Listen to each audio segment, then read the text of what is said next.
नमस्ते। Natures gift YouTube channel में आप सभी का स्वागत है। मैं हूं इंदु।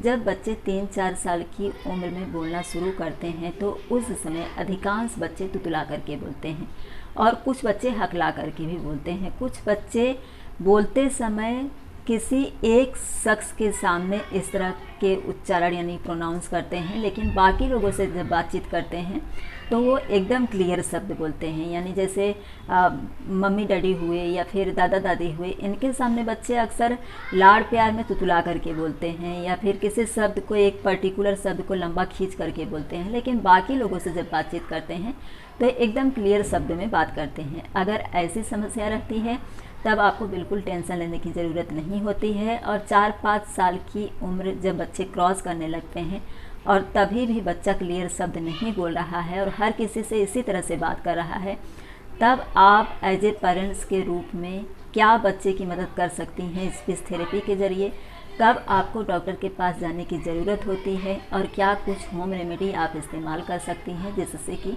बच्चे को इस समस्या से छुटकारा दिलाया जा सके।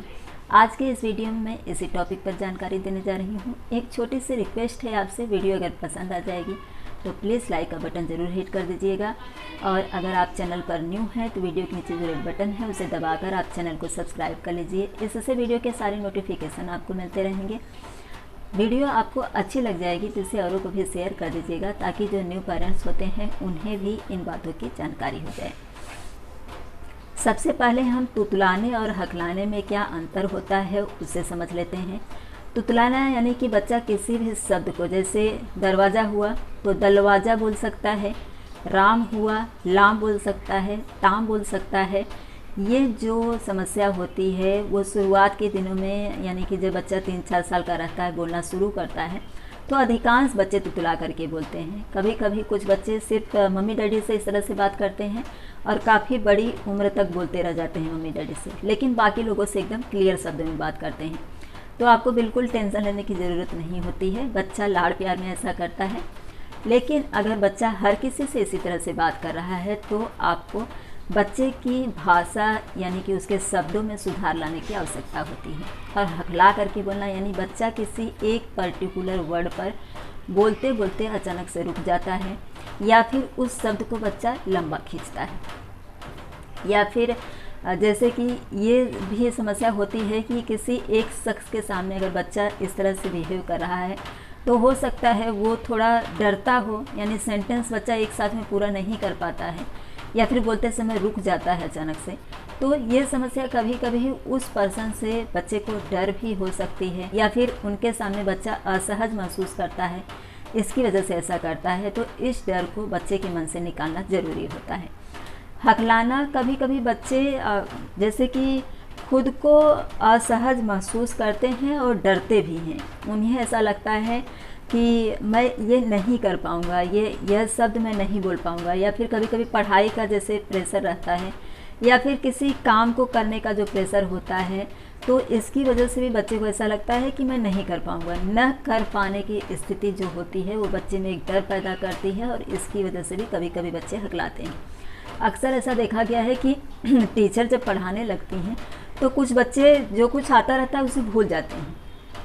इसमें क्या होता है, बच्चे के अंदर आत्मविश्वास की कमी होती है। तो इन बातों को समझ करके आपको, यानी कि बच्चे के अंदर आत्मविश्वास की कमी है या बच्चे में डर है या फिर ये समस्या बच्चे को है, तो इन बातों को समझ करके आपको उसी के अकॉर्डिंग बच्चे का ट्रीटमेंट करना है। सबसे पहले तो आपका जो प्यार दुलार होता है, आपका जो एक विश्वास होता है जो आप बच्चे के अंदर जगा सकती हैं, वो ज़्यादा मायने रखता है।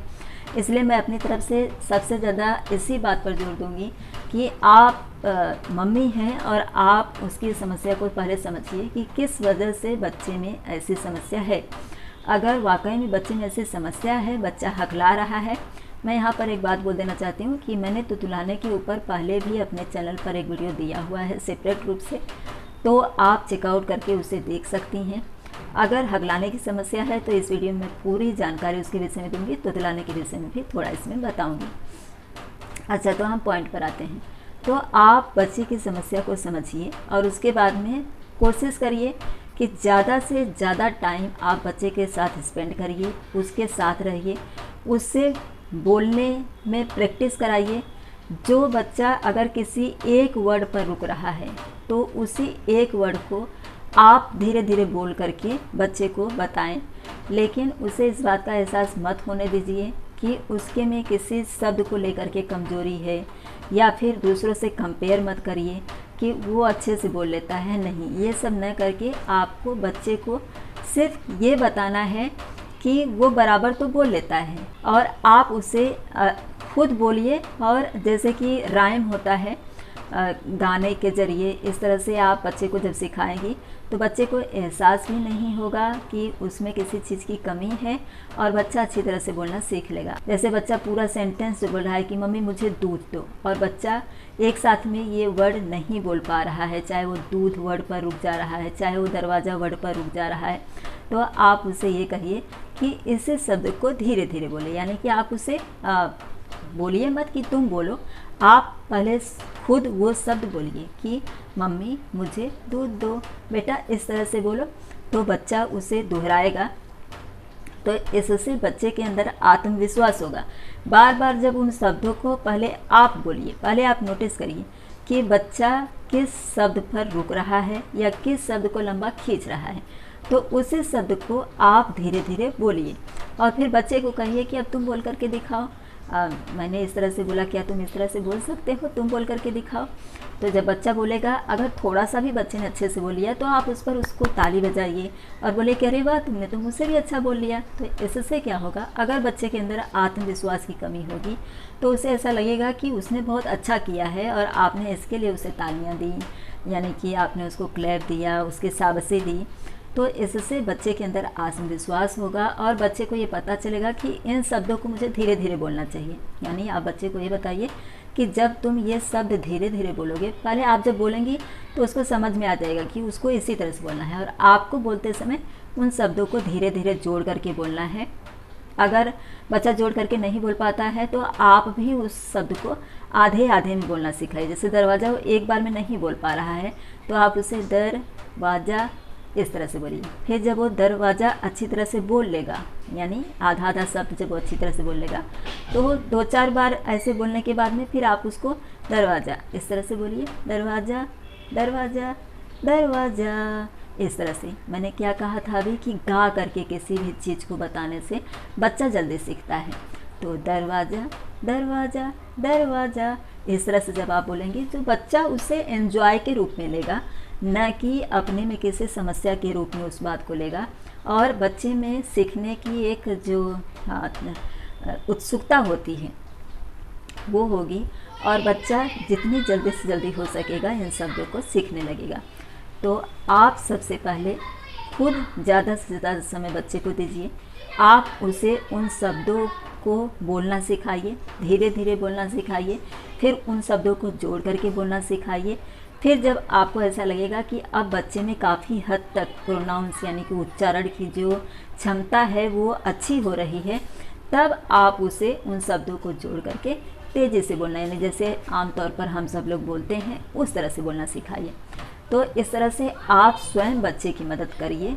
और जब आपको ऐसा लगता है कि नहीं मुझसे नहीं हो पा रहा है, तब आप सबसे पहले स्पीच थेरेपिस्ट के पास जाइए और उनसे सलाह लीजिए कि किस हद तक बच्चे में कमी है। क्योंकि होम रेमेडीज जो होती है उन्हें हम अपना तो लेते हैं, लेकिन बच्चे में किस हद तक कमी है, क्या उसे किसी और चीज़ की आवश्यकता है, इस बात को जानना बेहद ज़रूरी होता है।